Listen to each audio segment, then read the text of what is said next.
Well, it's day 3 here at PHP Specialists here on Phil's Morning Drive. They're still working on the supercharging of the Audi S5. It's a 2012. Matt Petro is the owner here of PHP Specialists. Matt, tell us what's been happening over the last 24 to 36 hours or so. Well, we have pretty much gotten most of the supercharger kit installed. Obviously, the first day and a half was teardown to make room for it. Sure. We have already completed the carbon cleaning on the intake valves, so the whole top of the motor here came off. Cleaned all the intake valves with a walnut shell media blast. That's the safest way to do that on these cars. Okay. All that's been reassembled, and then we have mounted. This is the best part right here. Exactly. Yeah, okay, right down here. This is where the air comes in. It swirls in here, magic things happen, and the car goes faster. But we've got the blower mounted up. JHM has designed this very nice bracket to make everything fit. Superchargers are obviously driven by the belt, so when the engine turns, it spins the blower.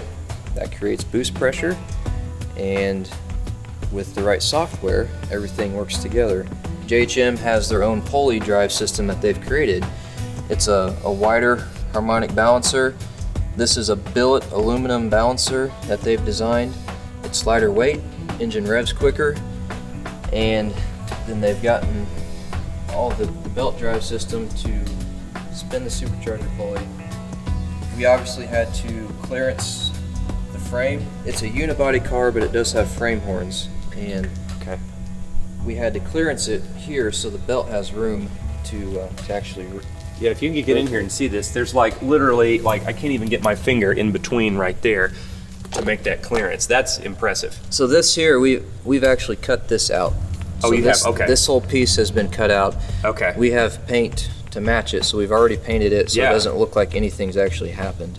And that's all outlined in JHM's instructions.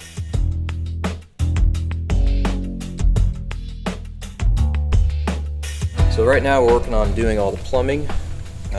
Which are all the hoses and stuff. The stuff we looked at the other day that was all on the table. Now Correct. it's on here. Now it's on the car. The air inlet's actually going to be over here on the driver's side of the car. Oh, okay. So the air filter's over here. It comes across directly into the supercharger. You've got another piece of hose that's this wide that comes all the way across? Exactly. Okay. We had to clearance, there's a metal crash bar that goes across here. Okay.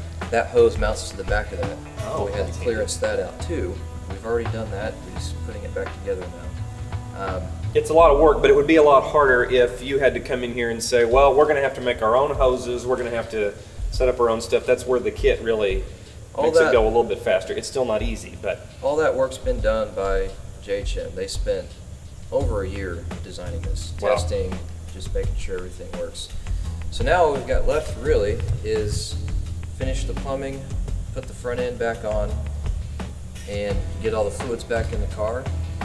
And then it's going to be time to go for a ride, which is the Yeah. part I'm looking forward to. Yeah. One more thing I want to ask you, Matt, about the software, because you know it's one thing to add this on there, and now the car is going to be making another 100, 120 horsepower. How does the software work, and what exactly does it do? I assume it tells the car somehow to be expecting this change. Yeah, a car's car computer is just like a home computer.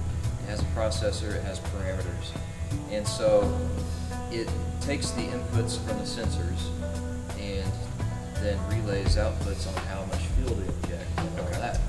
And the software has already been calibrated by JHM in their testing to know what's safe.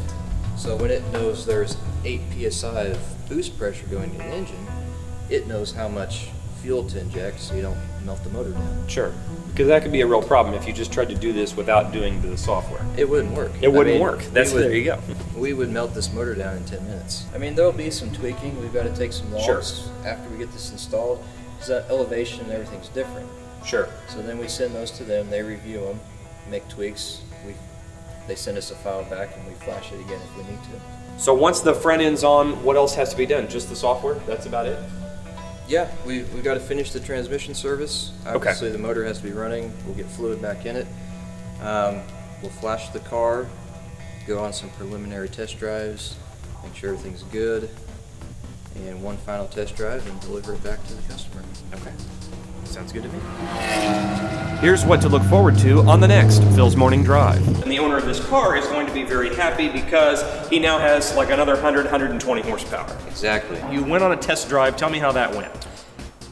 drive went really well. If you downshift it again, it has a really